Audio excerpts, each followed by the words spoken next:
아멘. 할렐루야. 그럼 큰 소리로 아멘 합시다. 할렐루야. 네. 메모리얼 연휴 중에 우리가 주일을 맞이했습니다. 메모리얼 데이는 우리 한국의 현충일과도 같은 날인데요.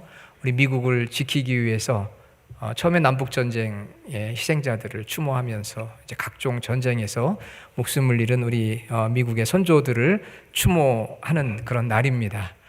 여러분들이 이런 날에는 미국을 위해서 특별히 기도 많이 해주시고 또 우크라이나 전쟁이 종식되고 평화가 올 수 있도록 기도해 주셔야 되겠습니다. 여러분, 전쟁하면 어떤 생각이 드세요? 우리 한국 전쟁을 겪으신 분들도 여기 지금 많이 계시죠? 전쟁하면 어떤 생각이 드시나요?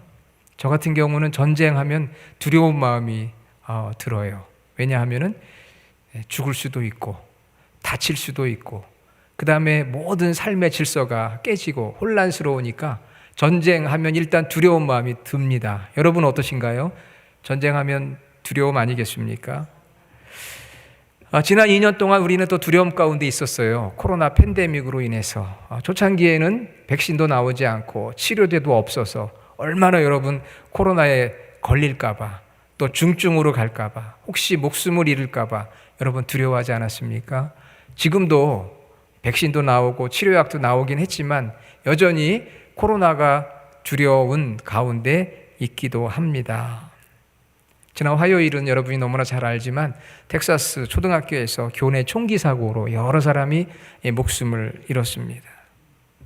작년 2021년 미국에서 하루에 총기로 사망하는 사람이 매일 54명입니다. 하루에 54명이 총기로 죽어가요. 그 중엔 자살도 있고요, 타살도 있고. 여러분도 그런 두려움 있지 않습니까? 혹시 언제 어디서 내가 총 맞지 않을까? 예전에 미국에 오셔서 이민생활 하시면서 비즈니스 하시던 분들 중에 그런 총기의 위협 또 총을 맞으면서 사업을 하신 분들도 계시거든요. 언제 어디서 어떻게 될지 모르는 두려움이 있어요. 사람들이 갖는 많은 두려움이 있는데요. 그 중에 대표적인 7가지, 여러분은 여러분 가운데 지금 어떤 두려움이 있을까? 첫째는 가난에 대한 두려움. 내가 나중에 물질적으로 어려워지고 가난해지지는 않을까? 가난에 대한 두려움이 있고요. 두 번째는 나이가 들어가는 것에 대한 두려움이 있다고 합니다. 나이가 들어갈수록 두려운 마음이 자꾸 생기는 거죠. 맞습니까? 나이가 들면 두려움이 생기고, 세 번째는 사랑하는 사람을 떠나 보내야 하는 두려움. 그 두려움이 참 크죠. 네 번째는 다른 사람들의 비난을 받는 것에 대한 두려움. 목회자들이 좀 그런 두려움이 있을 거예요. 비난받는 거, 오해받고 또 중상모략 당하는 거. 다섯 번째는 질병에 대한 두려움입니다. 불치의 병이나 여러 가지 질병에 대한 두려움. 그리고 여섯 번째는 자유를 상실하는 것에 대한 두려움. 우리 지금 마음대로 이렇게 예배하잖아요. 그러나 여러분, 마음대로 예배할 수 없는 시간이 옵니다. 그래서 자유롭게 예배할 수 있는 시간은 너무 소중한 시간이니까 우리가 자유가 있을 때, 물론 공산주의의 박해라든지 그런 것도 있지만 내 몸에 자유가 없어서 예배하지 못할 때가 있거든요. 자유 상실에 대한 두려움, 그리고 마지막은 죽음에 대한 두려움. 여러분 어떤 두려움이 있습니까? 아마도 이 중에 어떤 두려움이 있을 거예요. 이 두려움이 아니더라도 내 마음속에 나만이 간직하고 있는 깊은 그 심령 속에 있는 두려움. 오늘 말씀에 보니까 이스라엘 백성들이 전체가 두려움에 빠져 있어요. 17장 11절에 보면요, 사울과 온 이스라엘이 블레셋 사람의 이 말을 듣고 놀라 크게 두려워하니라. 여러분 17장 읽고 오라고 제가 말씀드렸는데 읽고 오셨나요 혹시? 17장 11절, 블레셋 사람의 이 말을 듣고 놀라 크게 두려워하니라. 두렵지요. 왜냐하면 블레셋이 쳐들어왔거든요. 전쟁은 두려움 그 자체 아니겠습니까? 그런데 이번 전쟁은 다른 전쟁하고 달라요. 왜 다를까요? 여러분이 눈치 이미 채셨겠지만 이번 전쟁은 다른 전쟁하고 다른 전쟁이에요. 왜냐하면 블레셋 군사들 중에 누가 있어요? 골리앗이 있습니다. 골리앗 들어보셨죠? 블레셋에 쳐들어왔는데 블레셋 사람들 중에 골리앗이 있습니다. 이 골리앗에 대해서 17장 4절로 7절에 보니까 설명이 잘 나와 있는데요.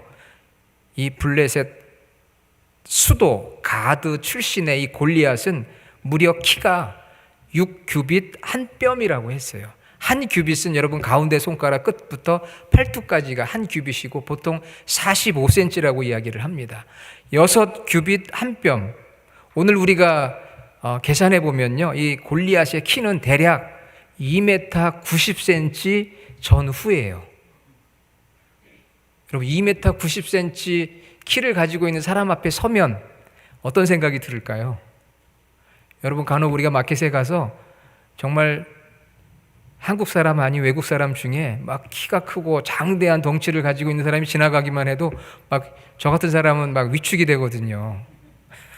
여러분 어떠신가 모르겠지만 여러분도 저나 크게 다르지 않을 거라고 생각이 듭니다. 그렇게 키 크고 장대한 무장하고 있는 골리앗을 보면은 두려운 마음이 생기죠. 안 생길 수가 없어요. 2m 90이라니까요, 키가. 우리 교회에 키 크신 분들도 계십니다. 우리 선장로님도 크시고, 박고식 권사님도 크시고, 우리 이상재 목사님도, 이태원 목사님 다 크신데요. 제가 키가 작아서 감사한 적이 참 많아요.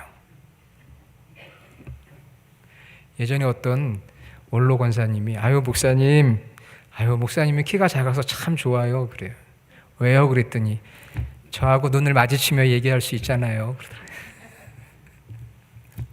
눈을 마주치며 얘기할 수 있어서 좋다고 그렇게 긍정적으로 얘기해 주시니까 2m 90cm니까 이거는 정말 어떻게 할 수가 없는 거예요. 거인입니다. 그런데 여러분 당시에 거인들이 존재했다는 문서들이 발견되고 있고요. 이 블레셋에는 특별히 거인족들이 있었어요. 거인족들이 있었습니다. 그런데 이 골리앗이 무려 40일 동안이나 아침 저녁으로 자신의 거대한 체구와 그리고 무기, 5절과 6절에 그 무기들이 나오는데요. 이 무기를 가지고 이스라엘을 향해 제안을 합니다. 무슨 제안을 하냐면 너희들 중에 대표 한 명 나와라. 나랑 1대1로 겨루어서 그것으로 그냥 전쟁 끝내버리자. 괜히 군사들 목숨 잃느니 대표 한 사람 나와서 1대1로 한번 싸워보자. 당시 전쟁에는 그런 전쟁이 있었습니다. 승패를 전면적인 전투가 아닌 1대1의 전투로 승패를 결정짓는 경우가 있었어요. 그러면서 이스라엘 하나님을 모독하고 군대의 사기를 팍팍 죽이는 이 골리앗의 모습을 보면서 오늘 말씀 17장 24절에 보면요, 이스라엘 모든 사람이 그 사람을 보고 심히 두려워하여 그 앞에서 도망하며, 11절 24절에 두려워해서 도망했다고 했어요. 여러분 성경에 두려워한다는 말이 참 많이 나와요. 몇 번 나온다고 했습니까? 성경에 두려움에 대한 이야기가 366번이 나온다고 그래요. 저는 세어보진 않았는데 어느 분이 감옥에 들어가서 할 일이 없어가지고 성경을 읽으며 두려움을 찾아보니까 366번이 나오더랍니다. 그래서 왜 하필이면 365가 아니고 366이냐? 왜 그럴까요? 윤년이 있잖아요, 윤년. 그래서 결국 우리의 삶은 매일매일 에브리데이가 이 두려움 속에 있다는 거예요. 뭔가 두려움이 있다는 거예요. 그렇게 두려움이 많아요. 그런데 오늘 말씀 11절, 24절에 계속 두려움이 나옵니다. 온 군인들이 두려움에 떨어요. 40일 동안이나 이 골리앗이 나와서 너희들 중에 누가 나와라. 나랑 겨뤄보자. 그런데 나올 사람이 한 사람도 없는 거예요. 40일 동안 계속 두려움을 주고 있으니까 이 두려움은요, 코로나만 전염되는 게 아니고요. 두려움도 전염이 돼요. 빠른 속도로 전염이 되니까 공포 속에 빠진 이스라엘 백성들 중에 골리앗을 상대할 만한 인물도 없었지만 용기 있게 나오는 사람도 없었습니다. 자, 골리앗이 주는 두려움이란 어떤 두려움이냐면요, 앞에 여러 가지 두려움에 대한 얘기했지만 골리앗이 주는 두려움은 no exit이에요. 비상구가 없는 두려움이에요. 나로서는 도저히 방법이 없다. 내가 비록 하나님을 믿는 사람이지만 내가 하나님을 믿어도 이거는 방법이 없어. 그게 바로 골리앗이 주는 두려움입니다. 사람의 힘으로는 할 수 없다. 어떻게 해볼 도리가 없다. 완전 무력감을 느끼는, 영어로 no exit, 비상구가 없어요. 여러분, 비상구가 없을 때 그 두려움이 얼마나 큰 두려움인지 아시잖아요. 출구가 없습니다. 나갈 구멍이 없어요. 골리앗이 나타나서 거대한 체구와 무기를 가지고 나를 상대할 자는 나오라. 아무도 없어요. 나갈 사람이. 40일을 계속 그렇게 하고 있으니 이스라엘 백성들이 도망하지 않겠습니까? 싸울 방법이 없어요. 이길 수 있는 방법이 없어요. no exit, 비상구가 없어요. 여러분, 이미 생활하면서 비상구가 없었던 경험 아마 해보신 적 있을지도 몰라요. 정말 주머니에 단 1달러도 없어서 먹을 수도 없는 그런 no exit의 상황. 아니, 현재 그럴 수 있을지도 모르고요. 앞으로도 그런 일이 벌어질 수도 있습니다. 그보다 큰 두려움이 어디 있겠어요? no exit보다는 없어요. 완전히 이건 대답이 없어요. 비상구가 없어요.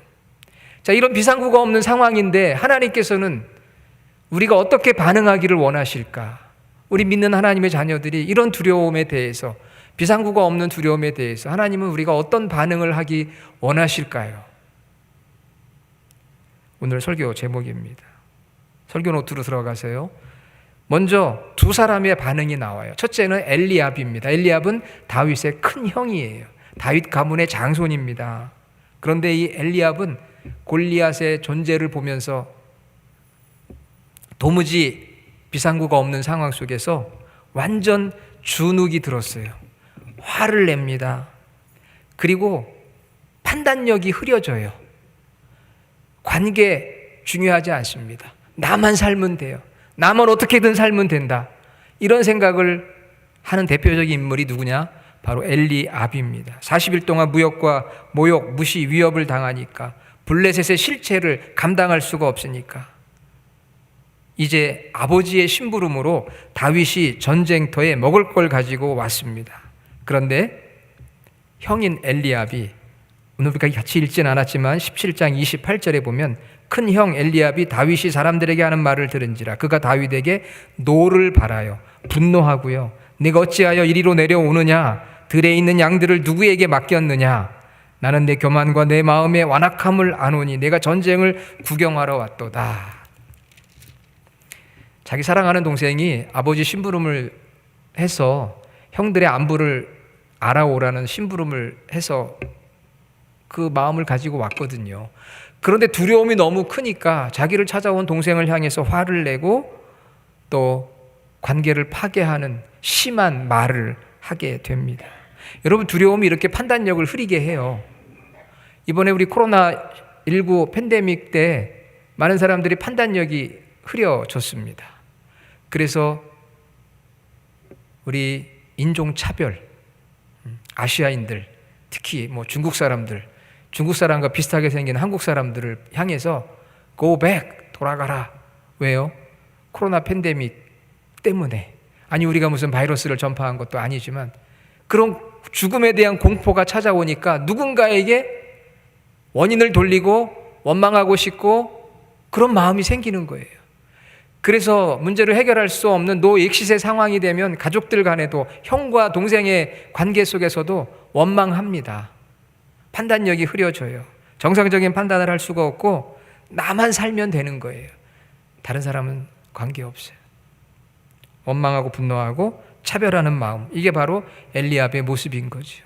두 번째는 사울의 모습입니다. 사울은 당시 이스라엘의 왕이고 지금 전쟁을 이끄는 지도자예요. 사울 역시 왕으로서 나가서 싸워 죽더라도 용기를 가지고 나가야 돼요. 그럼에도 불구하고 사울은 어떻게 하냐면요, 지금 사울은 이미 이전에 여러분 잘 아시지만 불순종으로 하나님과의 관계가 깨어져 버렸어요. 그리고 나니까 하나님을 찾거나 의지하지도 않아요. 오직 인간적인 방법으로 문제를 해결하려고 합니다. 그것은 바로 어떤 자세였느냐? 25절에 사울이 이런 아이디어를 내놓습니다. 누군가 골리앗과 싸우는 자가 있으면 내가 그에게 많은 재물을 주고 내 딸을 그에게 주겠다. 세금과 강제 노역으로부터 자유롭게 해주겠다. 원래는 자기가 나가 싸워야 되거든요. 사울도 보통 키가 큰 사람이 아니에요. 보통 사람보다 어깨 하나는 더 있는 아주 신장이 장대한 왕이 사울이었거든. 그런데 돈을 줄 테니, 내 사위로 삼을 테니 누군가 대신 좀 싸워라. 누가 나오겠어요? 자기 목숨을 내놓고. 두려움이 왔는데 내가 해야 될 몫은 감당하지 않고 자기는 쑥 빠지고 누군가 대신해 주기를 원합니다. 아마 이것이 어쩌면 우리들의 생각일 수도 있어요. 세상적인 방법을 사용하는 것이죠. 희생정신을 가지고 용감하게 출전해야 됨에도 불구하고 이기든 지든 명예로운 죽음을 선택해야 되지 않겠습니까? 왕으로서. 그런데 자기는 뒤로 피하고 누군가 대신 앞으로 좀 나갔으면 좋겠다. 나약한 모습. 그게 우리의 모습이기도 하고 저의 모습이기도 해요. 사울을 보면서. 나는 할 수 없다. 누가 좀 대신할 사람 없나? 누가 좀 도와줄 사람 없나? 그런 생각 우리 하지 않습니까? 자, 그런데 이런 반응을 하나님이 원하시는 게 아니고요. 하나님이 원하시는 반응은 바로 다윗의 반응, 다윗의 리스판스입니다. 세 번째로, 다윗은 두려움을 피하지 않았습니다. 오히려 죽음의 공포에 짓눌린 이스라엘을 구원하기 위해서 믿음으로 나아가 싸워 승리합니다. 그리고 그 승리로 인해서 결국 이스라엘의 두 번째 왕이 될 수 있는 디딤돌을 놓게 돼요. 물론 그 일로 인해서 많은 고난을 받기는 하지만 이유는 다른 게 아니에요. 다윗이 그렇게 할 수 있었던 것은 그에게 신앙의 체험이 있었기 때문이에요. 신앙의 체험. 여러분, 우리 신앙은 네 가지 기둥으로 구성이 되어야 되는데 첫째는 성경입니다. 성경이 우리 신앙의 기초예요. 파운데이션이에요. 성경. 그리고 두 번째는 전통입니다. 트러디션. 우리 기독교가 지난 2000년 동안 어떤 전통을 가지고 왔는가. 그리고 세 번째는 우리의 이성적으로 판단해야 돼요. 마지막 네 번째는 experience, 경험, 체험이라고 해요. 잔 웨슬리가 이야기를 했습니다. 체험이 있어야 돼요. 내가 어려울 때 하나님께서 나를 도우셨구나. 내가 어려울 때 하나님 앞에 기도했더니 하나님이 응답해 주셨구나. 이런 체험이 있어야 두려움을 이길 수가 있습니다. 여러분, 그런 체험이 있으신가요? 만일 그런 체험이 없다면 늦지 않았어요. 지금부터라도 하나님 앞에서 하나님이 내 삶을 도우신다고 하는 작은 것이라도 자꾸 우리가 신앙의 체험을 해야 돼요. 아무나 할 수 있는 건 아니지만 하나님의 이 도움을 체험했습니다. 다윗은 양들을 치면서 때로 사자나 곰이 달려와 양의 새끼를 움켜가며 몽둥이를 가지고 뒤따라가서 그 입에서 새끼를 구하여 냈어요. 그때마다 하나님이 도우셨어요. 34절, 35절에 제가 한번 읽어드리도록 하겠습니다. 다윗이 아버지 양을 지킬 때 사자나 곰이 와서 양떼에서 새끼를 물어가면 내가 따라가서 그것을 치고 그 입에서 새끼를 건져내었고 그것이 일어나 나를 해하고자 하면 내가 그 수염을 잡고 그를 쳐 죽였나이다. 다윗이 이르되 37절 여호와께서 나를 건져내셨습니다. 과거에 그런 체험이 있는 거예요. 사자와 곰으로부터. 그래서 이제 이 블레셋 사람의 손에서도 하나님 나를 건져내실 것을 저는 확신합니다. 할렐루야. 하나님과의 만남과 기도의 체험이 있으니까 어려움이 왔을 때 낭망하지 않고 노익시 방법은 없지만 과거에도 내가 하나님께서 나를 도우셨다는 확신이 있기에 지금 아무것도 없지만 다시 하나님 앞에 내가 의지하고 나가겠습니다. 이것이 바로 다윗의 믿음이었던 것이죠. 그래서 다윗은 시편 23편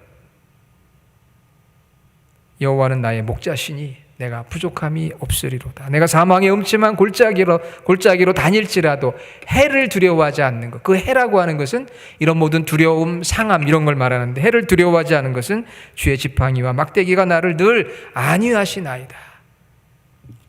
자신감을 가지고 담대하게 나가서 골리앗과의 싸움에서 승리했어요. 여러분, 골리앗과의 싸움에서 승리한 내용은 너무나 유명한 얘기이기 때문에 제가 상세하게 설명을 드리지 않겠습니다. 그런데 여러분, 오늘 말씀 40절에 보면은요, 손에 막대기를 가지고 시내에서 매끄러운 돌 5을 골라 자기 목자의 제구 곧 주머니에 넣고 손에 물매를 가지고 블레셋 사람에게로 나아갔다고 했어요. 자, 다윗이 승리하는데 하나님께서 과거에도 나를 지켜주시고 돌보아 주셨다는 신앙의 확신을 가지고 이 블레셋 골리앗과의 싸움을 나갑니다. 그런데 다윗이 준비한 게 있었어요. 무엇을 준비했습니까? 시냇가에서 매끄러운 돌 5개를 준비했어요. 그 돌의 크기는 오늘날 고고학자들에 의하면 테니스공 정도 되는 그런 돌 5개를 준비해서 제구에 그 주머니, 돌 넣는 주머니, 여러분 공을 넣는 주머니 있잖아요, 그렇죠? 그 주머니 달고 다니시는 분들 계시죠? 그 돌을 넣는 주머니에 5개를 집어넣고, 그 다음에 물매라는 게 있어요. 물매라는 것은 가죽으로 이렇게 만들어서 그 안에 돌을 집어넣고 어떻게 해요? 여러분 불놀이 해보셨죠? 예전에 쥐불놀이 막 돌립니다. 돌리다가 쫙 던져요. 그러면은 날아가서 그 돌이 맞는 거예요. 근데 물매는요, 사실 아주 오래전 고대 시대부터 아주 역사가 깊은 무기예요. 물매, 돌을 정확하게 맞추는 거. 무려 180m까지 날아갈 수가 있다고 해요. 180m. 그런데 제가 한번 여러분에게 퀴즈를 내볼게요. 여기 40절에 보니까 주머니에 돌 몇 개를 넣었습니까? 5개를 넣었어요. 5개. 왜 5개를 넣었을까요? 네?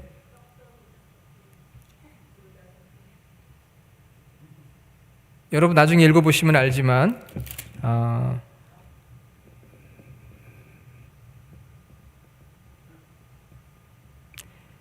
자, 49절을 우리가 읽었죠. 손을 주머니에 넣어 돌을 가지고 물매로 던져 블레셋 사람의 이마를 치매. 이마에 이 테니스 공이 딱 맞았어요. 그래 죽었습니다. 돌 몇 개 썼어요? 딱 하나밖에 안 썼어요. 첫 번 돌로 정확하게 맞추어 이겼습니다. 하나로 맞출 수 있는 실력이 다윗에게 있었어요. 그런데 왜 5개를 가져갔을까요? 혹시 실수하면 그 다음에 두 번째 돌로 그 이유일까요? 아니면 사자나 곰은 하나로 때려잡을 수 있지만 이 골리앗은 적어도 5개 정도는 맞아야지 쓰러질 수 있지 않을까, 그렇게 생각해서 5개를 준비했을까요? 아무 생각 없으시죠? 다윗이 이 오를 좋아했어요. 아시는 분은 아실 줄로 압니다. 오를 좋아했다니까요. 그거는 물론 중에 유머고요. 다윗이 왜 5개를 준비했을까? 이거는 다윗밖에 모릅니다. 정말 다윗밖에 몰라요. 너무 대답이 좀 썰렁하죠. 그래서 많은 사람들이 추측을 하는 거예요. 왜 5개를 했을까? 한 방에 끝낼 수 있는 실력이 있는 다윗인데. 그래서 어떤 학자들은 평소에 다윗이 항상 5개 정도의 돌을 늘 주머니에 챙겨 놓고, 왜냐하면 곰, 사자 이런 것들이 여러 마리가 나타날 수가 있잖아요. 그러니까 항상 5개 정도를 준비하는 그 습관이 있었기 때문에 골리앗과의 싸움에서도 시냇가에서 평소 하던 대로 5개를 이렇게 주워서 주머니에 넣었다, 이렇게 생각하는 학자들도 있고요. 그리고 또 이런 학자들도 있습니다. 이건 참 어떻게 보면 기가 막힌 해답이긴 한데 정말 그랬을까 이런 생각도 들어요, 전 개인적으로. 무슨 얘기냐면은 이 블레셋 군대에는 골리앗과 같은 거인이 5명이 있었답니다. 그래서 사무엘 하 21장 15절에서 22절 읽어보면은요, 골리앗과 함께 5명의 거인들이 있었대요. 거기 이름도 나와 있고요. 그 중에 한 사람은 왼손가락 6개, 오른손가락 6개, 왼발가락 6개, 오른발가락 6개, 총 몇 개예요? 24개. 손가락, 발가락이 정상인은 20개인데요. 이 거인은 24개의 손가락, 발가락을 가진 아주 좀 특별하고 이상한 거인이 있었대요. 사무엘 하 21장 15절에서 22절에 나와요. 블레셋에 이런 거인족이 5명이 있었다는 거예요. 그래서 다윗이 이미 그 블레셋에는 이런 거인들이 5명이 존재한다고 하는 것은 이미 다 익히 알고 있는 사실이었답니다. 그래서 5개를 준비하지 않았을까. 왜냐? 골리앗이 맞고 쓰러지면 그 다음에 누가 나와요? 두 번째 거인이 나타나는 거죠. 그러면 또 한 방 촥 날리고 그 다음에 또 3번, 4번, 5번을 대비해서 5개를 준비했다. 또 이런 얘기도 있어요. 그럴듯하긴 한데 정말 그랬을까 물어볼 수도 없고 그렇습니다. 그런데 한 방에 맞고 떨어지고 나니까 뭐 두 번째 나올 인물도 없어요. 다 도망가기 바빠요. 다 도망가기 바쁩니다. 거기 51절에 보면 머리를 베니 블레셋 사람들이 자기 용사의 죽음을 보고 도망하는지라. 그 다음에 거인이 나오려고 해도 다윗의 이 물맷돌 솜씨를 보고는 꼼짝 못하는 거죠. 5개 준비는 했는데 한 방으로 그냥 끝냈어요. 여러분, 하나님께서 이 두려움 속에서 우리를 도우시려고 해도요, 하나님이 나와 동행하시고 하나님이 나를 도우신다는 확신이 있어도 저와 여러분에게 이 비밀 병기가 있어야 돼요. 그게 바로 물맷돌입니다. 이 물맷돌의 이 비밀 병기가 우리에게 있어야 돼요. 그 비밀 병기가 무엇이겠어요? 그것은 바로 내가 지금까지 신앙생활하면서 내가 하나님을 만났고 하나님의 도우심을 얻도록 했던 그 무언가 비밀의 병기가 있어야 되는 거예요. 그래야 두려움을 이길 수 있습니다. 아마도 저와 여러분에게는 그것이 기도일 수 있습니다. 다윗의 시편을 보면은요, 다윗은 기도의 사람이었어요. 수많은 환난과 어려움, 앞으로 이제 사울의 핍박을 받는 이야기 나옵니다. 그때마다 하나님 앞에 기도했거든요. 기도로 하나님의 은혜와 응답을 체험했기 때문에 가장 어려운 노익싯의 상황 속에서도 하나님 앞에 기도하며 자기가 가지고 있는 물맷돌을 가지고 나아갈 수 있었던 거예요. 저와 여러분들이 기도의 이 물맷돌을 준비하시기를 바랍니다. 아멘. 이거 준비해야 돼요. 하나님 저를 도와주세요. 내 삶 속에서 하나님이 역사하셨던 거 있습니다. 앞으로도 하나님 두려움 속에서 하나님 앞에 기도하기 원합니다. 이 물맷돌이 준비가 되어 있어야죠. 많으면 많을수록 좋아요. 두려움을 이길 수 있는 그 많은 물맷돌, 그것이 다윗에게는 기도, 우리에게도 기도입니다. 확고한 믿음, 그리고 하나님 앞에 간구하는 그 기도, 그게 우리 물맷돌이 되어야 해요. 두려움에 어떻게 반응하느냐에 따라서 인생은 달라집니다. 두려움이 있을 때 하나님께서 나에게 기회를 주셨구나, 두려움으로 인해서 내가 하나님 앞에 더 기도하고 하나님을 만날 수 있게 하시는구나, 이게 우리 신앙인의 자세 아니겠습니까?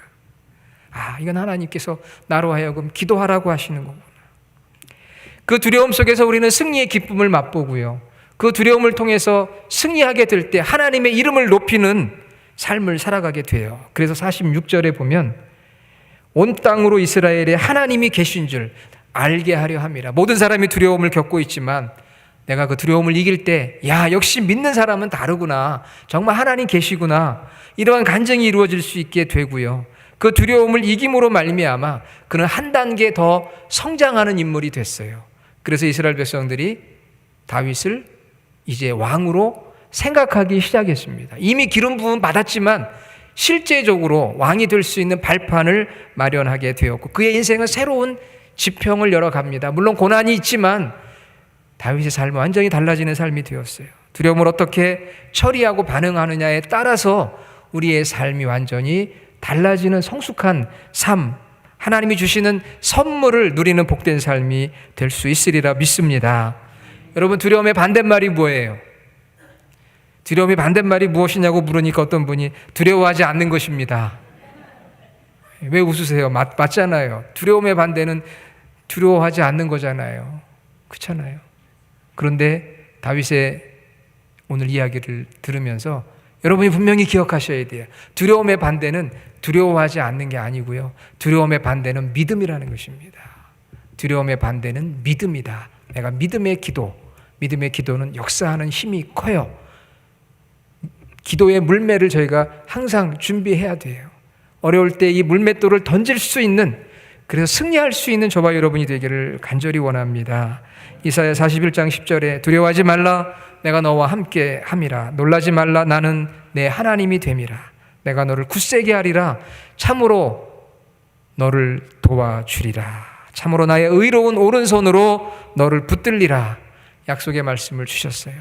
말씀이, 기도, 이것이 우리의 물맷돌이 되어서 어떤 두려움이 왔을 때 그 두려움을 능히 이기고도 남는 승리의 기쁨을 누리고 하나님의 살아계심을 증거하며 여러분의 인생이 한 단계 성장하는 축복을 모두가 누리시기를 간절히 주님의 이름으로 축원합니다. 아멘.